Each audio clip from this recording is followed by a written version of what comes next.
So here's the old one. Get it out of there. This is where it's definitely a blessing if you get smaller, skinnier hands. You fit in there. So the thing that holds these on is this is like a guide nub that's in there, pin, and then there's a screw on the bottom. This is a screw on the top. This is the one that really sucks to get to.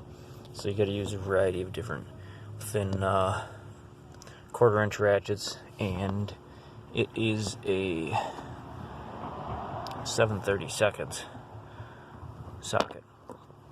I would suggest getting a longer, skinnier, longer than this one.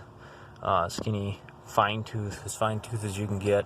Flex head would be nice too, as long as it was stiff, to get that top one out. And I'm also going to try, now that I got the top screw started in there, I'm going to try fit that little 1/4-inch drive air ratchet in there to tighten it down, just because there's not enough room to spin it. So, one thing to note with these, when you get the old one out, plug it in to your existing cord up there. So it'll be this one here, and then turn the key on and let it cycle, and it'll home itself out basically. Shut the key off.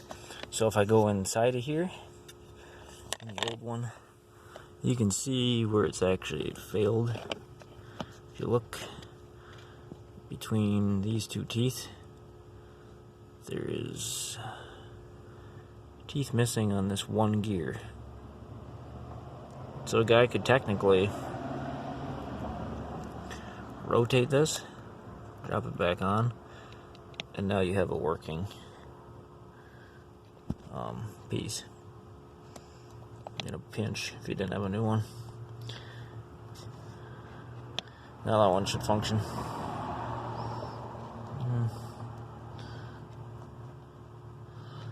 Or if you like this one better, you could take the gear out of the new one. I'm pretty sure they're the same setup, so I don't know how far that rotates around though. It might end up knocking again, but see. But that's where they fail on them. So